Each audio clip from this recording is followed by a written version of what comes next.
Hi, and welcome to Friday Night Out Quick Hits. I'm Dr. Harris. I'm excited to talk to you a little bit about some relationship education tips that I think might be helpful.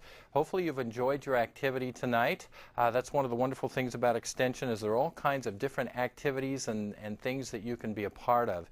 As you think about your activity tonight, and as we think a little bit about your relationship and some of the communication and those kinds of things that went on, I want to talk to you a little bit about something that's impressed me ever since I was a freshman at the university years and years ago, back when I had hair. And that's been a long time ago. Some things that I think might be helpful in your relationship.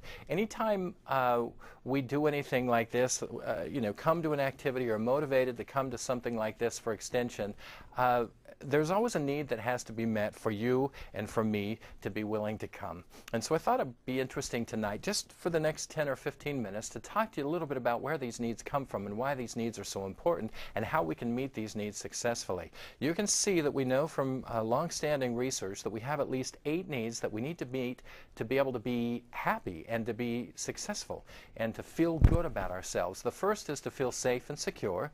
The second is to develop a positive self-concept. The third is to feel worthwhile, like we have some self-esteem.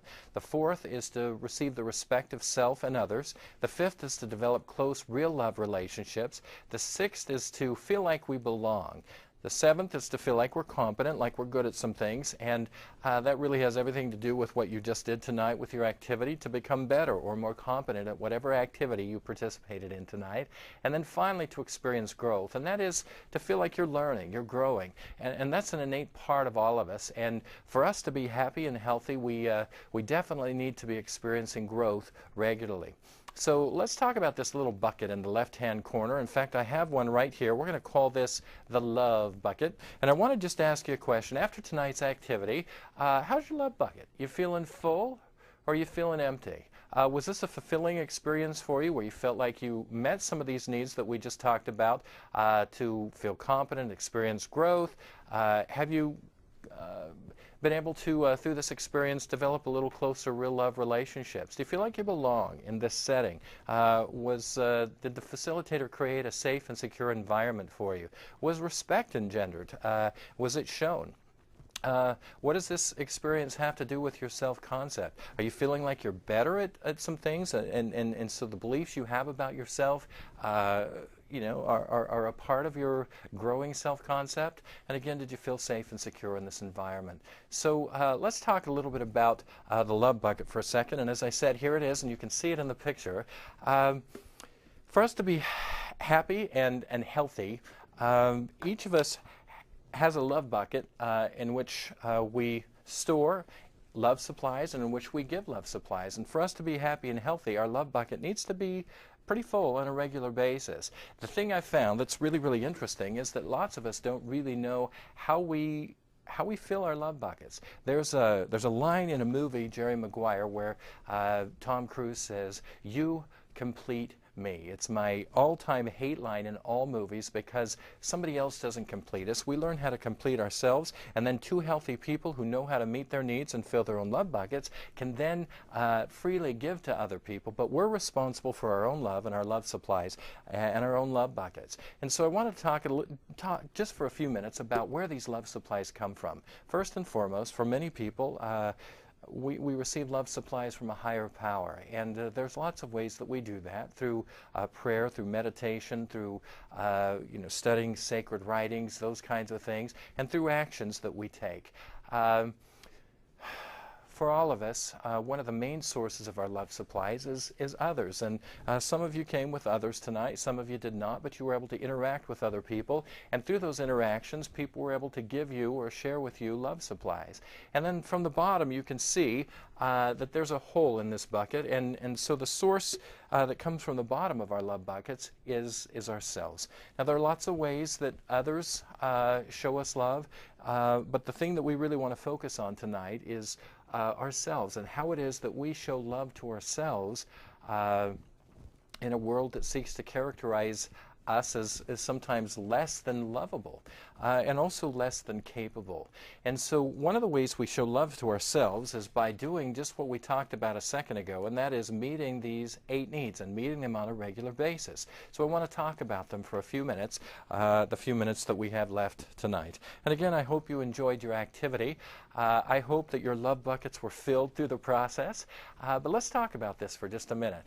Do you feel safe and secure here in this setting tonight? Did you? Do you feel safe and secure with the person that you came with, if you did come with someone, or with the others that were here in the environment? Families and relationships typically are instituted so that we feel safe and secure. We feel like we can be ourselves in this environment. In some families and in some relationships, we aren't safe and secure. And we could spend some time talking about abuse and other things, but one of the things that we have at our disposal when we feel like people are hurting us or taking love supplies from us is this lid. And this lid we would call defense mechanisms. And we naturally get defensive when people try and take love from us. I guess my question is, are your relationships in general pretty safe and secure? Are they safe and secure here at this activity tonight? Are they safe and secure where you work, if you work? Are you creating a safe and secure environment for the other people around you? The second thing I want to talk about for just a minute is how we develop a positive self-concept. Our self-concept is really made up of a bunch of beliefs that we have about ourselves, and on each of those puzzle pieces right there that you can see on the screen, we could write a belief that we have about ourselves, such as I'm kind, I'm good at whatever activity you participated in tonight, I am loving, I am good at music, I'm good at math, I'm good at whatever. If you take time, and will take time, to think about these beliefs that you and I have about ourselves, we would create a really magnificent puzzle called you or me. And I think it's fascinating sometimes to really get a sense of what those beliefs that we have about ourselves look like. All of those puzzle pieces together, again, form a picture called you or me. And some of those puzzle piece beliefs that we have about ourselves may not necessarily be positive. I would suspect lots of them are, but some of them are not. And one of the things that happens when we dwell on those negative puzzle piece beliefs about ourselves is we pull the plug in our love bucket. And so while we may have supportive relationships from others and even from a higher power, one of the things that can happen is that we focus on some of these beliefs about ourselves that aren't necessarily positive, and we pull the plug in our love buckets and we drain.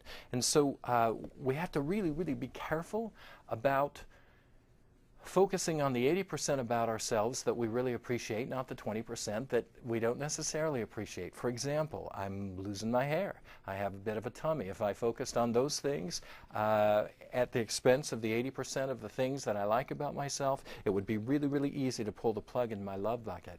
And we do that. We can call that negative self-talk. We can call it all kinds of things. But we need to think a little bit more about what it is we focus on with regard to ourselves and how that's either enhancing or filling or draining our love supplies. And so as we think about the next need, and that is to feel worthwhile, this particular need is really interesting because it's really how we feel about how we see ourselves. It's the emotional component of self-concept. And so if we're going to change how we feel about ourselves, we need to begin to identify the beliefs that we're focusing on that may not necessarily be positive, that are causing us to pull the plug in our love buckets. Does that make sense? I hope so. This has been one of the most fascinating things I've learned through the years, because I've learned that if I am not meeting any of these need categories successfully or regularly, that I begin to lessen my love supplies. And at some point, I have to become aware of that and then begin to do the things that will allow me to meet those needs in each of these 8 areas. So let's talk about the next need, to receive the respect of self and others. As we think about self-respect, one of the interesting things about self-respect is that we tend to engender self-respect the closer our behaviors actually approach what we value and believe. In other words, we achieve more self-respect when we're actually trying to live according to what we value and believe. When we don't live according to what we value and believe, we call that in psychology cognitive dissonance, which means that we're never really comfortable with who we are and what we're doing, because we're going against what we really value and believe. Now you can see what happens when we go against what we value and believe. We pull the plug in our love bucket, and also we tend to hurt people in our relationships when we go against what we value and believe, and so they tend to put a lid on their love buckets. And so you can see what this does. We drain our own love supplies, and then they put lids on their love buckets. I had a teacher years ago, one of my top mentors in my life, who said that if we have to choose between self-respect and popularity, always choose self-respect. Now, why would he say that? Well, one of the reasons he would say that is because popularity comes from others, while self-respect comes from within, and it comes from living according to what we value and believe. And so it's really interesting to think about the fact that, you know, we can be liked by others and they can fill us with love supplies, but if we don't like ourselves because we're not going or not living according to what we value and believe, then we pull the plug in our love buckets and we drain and we starve anyway. So very, very profound words. If you have to choose between popularity and self-respect, always choose self-respect. So let's talk about the next need. And that next need, we'll come back here, is to develop close, real love relationships. What does that look like for you, a close, real love relationship? We know that close, real love relationships are relationships where there's a free exchange of love supplies back and forth in each other's love buckets. One of the things that therapists and counselors spend a lot of time doing is helping people learn to live according to their value and belief systems again, and forgive other people in their relationships to get that lid pulled off, so that people can have a free exchange of love supplies. What do real love relationships look like? They're kind, they're giving, they want what's best for that person. They're not manipulative, they're never abusive. What do counterfeit relationships look like? They're selfish, they're unkind. They want that person's body or something that person has more than they want what's best for that person. Again, they're very selfish. To feel like we belong. What does that need look like? Well, we all need to belong. We need to feel like we belong. And again, one of the reasons for families is so that everybody in the family hopefully can feel like they belong, especially if it's a safe and secure environment. Peer pressure is the symptom of behind this need to feel like we belong. Why people get involved with affairs and extramarital relationships. It has to do with close, real love relationships or not, whether or not these needs are being met, and also a feeling of whether or not they belong. So that's a really powerful need. In fact, we tend to be motivated to behave in accordance with the people we perceive we belong to the most. In other words, we're most motivated to behave with regard to the people we think we belong to the most. So if the people we perceive we belong to the most are doing pro-social kinds of things, and we're likely to do pro-social kinds of things. If our peer group is not doing pro-social things, then we tend to do more risky kinds of things. When we feel like we belong to mom and dad, or a spouse or a partner, or even to a higher power, they tend to have a big influence over our behavior. Now, just a couple other things before we close. To feel competent, like we're good at some things. We can come back to that little puzzle with our puzzle piece beliefs about our self-concept or how we see ourselves. And as we go through that exercise, we can see, you can readily see the kinds of things that you feel competent at. To experience growth, we've talked about that a little bit, just what an innate need that is. We need to feel like we're growing, not that we're bored. In fact, my wife used to tell her children, if you're bored, you're only bored because you choose to be bored. And on one occasion, we got ready to go somewhere, and my youngest, who was about 5, was playing with a person in the neighborhood, and he asked her, they had just met actually, was going to play with her a little bit later, but they'd connected for just a minute before we took off, and he asked her what she was doing, and she said, "Oh, I don't know, I'm bored." And my 5-year-old parroted what my wife had said: you're only bored if you choose to be bored.